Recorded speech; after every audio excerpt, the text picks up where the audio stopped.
Olá, pessoal. Nessa terceira parte de Brasil Colônia, nós vamos abordar aqui as invasões estrangeiras. Um breve relato do que foram primeiramente as invasões francesas. Tivemos duas. Primeiramente, na Baía da Guanabara, a chamada França Antártica, que foi de 1555 a 1567, e seria onde ficaria hoje o Rio de Janeiro. Foi uma colônia de huguenotes. Os franceses tentaram fundar aí um reduto de huguenotes. Esses calvinistas, protestantes calvinistas franceses, fugindo da perseguição da França aos huguenotes, do Estado católico, eles acabam tentando implantar aí uma colônia huguenote. E o Estado até apoiou essa saída deles, porque seria uma forma de se dominar essa região, seria uma forma de controlar também, ou tentar controlar, a navegação pelo Atlântico Sul, que seria interessante. Bom, os franceses logo fizeram aliança com os índios, que estavam em pé de guerra com os portugueses. O maior problema para os portugueses não era tanto os franceses, expulsar os franceses, mas sim combater os indígenas. Os franceses se sustentaram então com essa aliança com os índios. Os índios estavam reunidos em várias tribos, formando o que se chamou de Confederação dos Tamoios. Então não tinha tribo dos Tamoios, índios chamados Tamoios. Não, Tamoios era uma união dessas tribos, uma união militar. Mas, resultado disso, os índios foram traídos por um cacique, né, de uma tribo que passou para o lado dos portugueses e passou a colaborar com esses portugueses. Bom, os portugueses, então, eles massacraram os índios e expulsaram os franceses da Baía da Guanabara, né, pondo fim a esse sonho dos franceses de formar uma colonização ali, a chamada França Antártica. Depois os franceses investiram sobre a região do Maranhão. Fundaram lá o que chamaram de França Equinocial. E a cidade de São Luís do Maranhão. Essa cidade ela é em homenagem ao rei francês, né, que morreu numa cruzada, o rei Luís IX, que se tornou depois um santo da Igreja Católica, o São Luís da Igreja Católica. Então, eles chamavam a cidade de Saint-Louis de Maragnon, né? Bom, falaram que iam lá desenvolver plantações para exportação, mas olha, de fato, o que se teve no Maranhão foi um porto pirata. E os franceses, daqui, eles lançavam ataques piratas aos navios espanhóis que saíam da América e iam para a Europa carregados com ouro e prata. Bom, o território seria português, mas os mais prejudicados eram os espanhóis. Tanto é que os espanhóis mandaram uma forte esquadra para lá para combater os franceses nesse local. E consegue aí, com uma pequena ajuda de Portugal, tirar os franceses do Maranhão. Tá bom? Agora, as mais importantes invasões estrangeiras foram as invasões holandesas. Bom, a história aqui começa em 1580, quando nós tivemos a união entre Espanha e Portugal. O trono português vagou, e aí o rei da Espanha, Filipe II, este que era rei da Espanha, Habsburgo, ele reclama o trono português para ele. Os portugueses tentaram resistir, mas ele entrou militarmente e anexou Portugal à Espanha. Esse período é chamado de União Ibérica. O período da União Ibérica não foi bem uma união, né? Foi um período de dominação de Portugal pela Espanha. Os tronos estavam unificados. A coroa estava unificada, sob o comando de Filipe II. Bom, acontece que a Espanha enfrentava uma guerra com a Holanda. A Espanha reivindicava o direito de administrar o território dos Países Baixos. E os holandeses não aceitaram ficar submetidos à Espanha. E travaram, então, uma guerra de independência. É aí, gente, que a Holanda vai se tornar um Estado nacional. Diante disso, se a Espanha estava em guerra com a Holanda, mas qual era a relação da Holanda com Portugal? A Holanda tinha sua economia beneficiada pelo açúcar que era produzido no Brasil, que era de controle dos portugueses. Claro, o que o Filipe II fez? Portugueses, não é mais para vender açúcar para os holandeses. Opa! Isso é chamado de embargo comercial. A Espanha, então, decreta um embargo comercial, um bloqueio comercial, privando os holandeses de obterem o açúcar brasileiro. A Holanda falou, poxa, se é assim, então tudo bem. O Brasil é um território do Filipe II, o que nos dá direito, como inimigos, de invadir, então. Já que não vai por bem, vai por mal. A Holanda, então, cria uma empresa chamada WIC, conhecida pela sigla WIC, que era a Companhia das Índias Ocidentais. E eles, então, montam um aparato para poder tomar a região produtora de açúcar, a maior região, que era o Nordeste brasileiro. O que eles pensavam? Controlando a região produtora, nós vamos controlar o comércio de açúcar no mundo. E aí partiram para invadir o Nordeste brasileiro. Primeiramente, Salvador, que era a sede do governo geral. Eles achavam que controlando a sede da colônia, controlariam o resto. Bom, ledo engano. Não foi isso bem que aconteceu. Os senhores de engenho de Salvador até colaboraram com os holandeses, mas aí Portugal mandou uma esquadra para tirar os holandeses de Salvador. E conseguiu. Olha, o domínio sobre Salvador, ele foi efêmero. Ele foi muito temporário, foi de um ano para outro. Gente, não deu nem tempo dos holandeses recuperarem o investimento que eles fizeram. Bom, expulsos de Salvador, a WIC tentou recuperar isso daí atacando navios espanhóis, fazendo pirataria sobre os navios espanhóis. Bom, a Holanda não desistiu, se preparou 5 anos. 5 anos se preparando para um novo ataque. E dessa vez eles foram no ponto certo. Invadiram Pernambuco. Olha só. Invadiram Pernambuco e lá eles dominaram por 24 anos, de 1630 a 1654. Bom, teve resistência? Teve. A população que estava aqui, nativa, portugueses, acabaram resistindo à invasão na forma de guerrilha.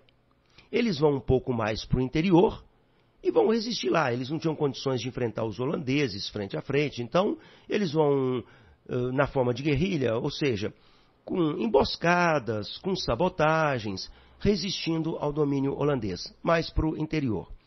No litoral, os produtores aderiram aos holandeses. E a pergunta que fica é, como? Por quê? Como que os holandeses, que precisavam de alguém para fazer açúcar, porque os holandeses não dominavam a técnica, eles precisavam dos produtores. Como é que eles atraíram esses produtores? Com a proposta de financiamento. E aí eles tiveram sucesso. Então, quando eles dominam Olinda, eles quebram a resistência dos produtores, propondo um financiamento. Olha, produz açúcar para nós emprestamos dinheiro para vocês. Como é que vocês pagam? Aos poucos, com a própria produção de açúcar, vocês pagam o financiamento. E com o financiamento, vocês vão poder comprar mais escravos, vão poder incrementar os seus engenhos, produzindo mais açúcar.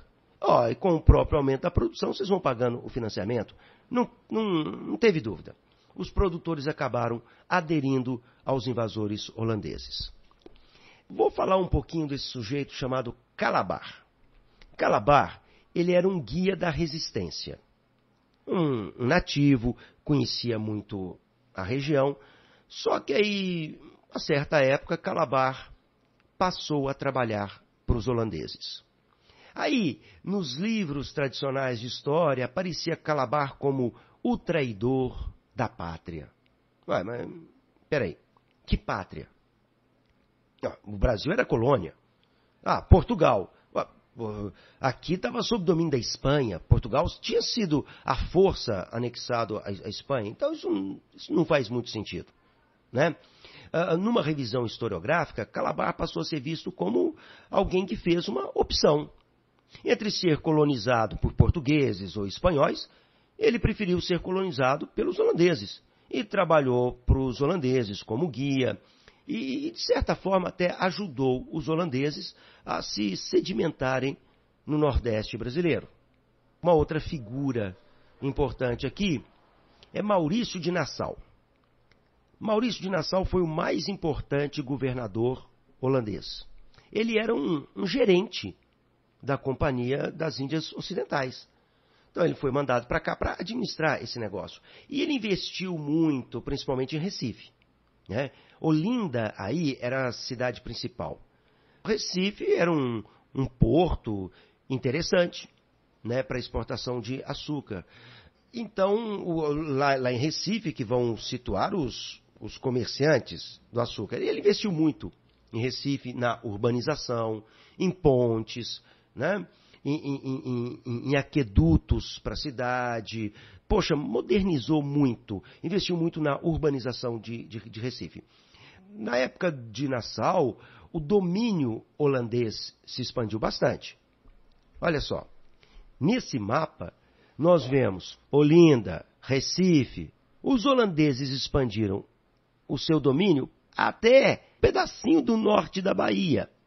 E vinha até o Rio Grande do Norte, até Natal. Um pedaço correspondente à Fortaleza. Também dominaram a região de São Luís. E isso tudo, essa expansão se dando, principalmente no governo de Maurício de Nassau. Ele era até chamado de o Príncipe Nassau. Isso acabou gerando uma certa inveja em alguns lá na Europa, que acusavam Nassau de ser aí um homem intencionado a fazer um reino próprio no Nordeste. Passar uma rasteira na WC e decretar autonomia aí como um reino dele. Até esses boatos saíram. E por conta disso acabaram demitindo Maurício de Nassau. Nassau ele tinha uma política de uma boa vizinhança, né? Ele tolerava os católicos. Poxa, os holandeses eram judeus ou protestantes, calvinistas, mas Nassau não proibia os nativos de fazerem suas festas religiosas, seus cultos, que os nativos eram católicos. Ele tinha essa tolerância religiosa, bem como ele negociava as dívidas com os produtores, ele renegociava essas dívidas, falando, não deu conta de pagar, vamos lá, eu te empresto mais um pouco, vou dividir essa dívida, porque o importante para ele era o quê? Que os produtores continuassem fornecendo açúcar para a WC. E ele foi assim. Só que Nassau, demitido, mandaram para cá governadores inábeis, que começaram então a cobrar as dívidas dos produtores, inclusive ameaçando tomar os engenhos. Se ele não pagasse a dívida, ele teria o seu engenho confiscado pela WIC, pelos holandeses. Aumentar impostos, sim. Num estudo historiográfico mais recente, percebeu-se que não era tanto o aumento de impostos, né, o autoritarismo dos holandeses que estava incomodando, não. Era sim a intolerância religiosa. Que esses novos governadores vieram com uma intolerância muito forte, coibindo as festas religiosas dos católicos. Isso incomodou muito os nativos. Portugal conseguiu se libertar da Espanha, se separar da Espanha, num movimento que se chama Restauração Portuguesa. Foi por meio de guerra. Portugal contou com a ajuda da Inglaterra. Em 1640, eles se libertaram da Espanha. Ou seja, o trono português foi restaurado, a coroa portuguesa foi restaurada. E aí os portugueses chegaram para os holandeses e fecharam um acordo. Falaram, olha, vamos fazer o seguinte, vocês têm mais 10 anos para explorarem a região, para compensar seus investimentos. Depois de 10 anos, vocês entregam a região para os portugueses. Tá bom, o acordo foi feito, mas não foi cumprido. Passados 10 anos, os holandeses não quiseram sair do Nordeste.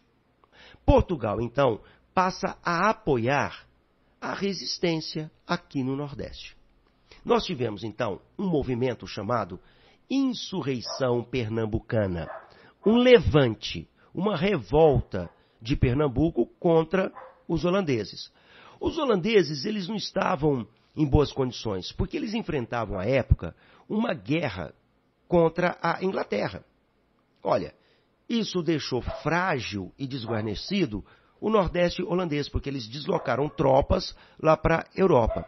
Resultado, a resistência, aqueles que resistiam em guerrilha mais para o interior, se uniram aos produtores e tiveram uma pequena ajuda de Portugal. Portugal não pôde enviar uma grande ajuda, deu uma pequena ajuda. A luta maior foi dos portugueses que estavam aqui, dos brasileiros, e agora com o apoio dos produtores. Peraí. Mas os produtores, eles não estavam do lado dos holandeses? Ué, por que agora eles passaram a serem contrários? Passaram para o lado da resistência? Acontece que esses produtores, eles estavam endividados, inclusive ameaçados de ter as terras tomadas.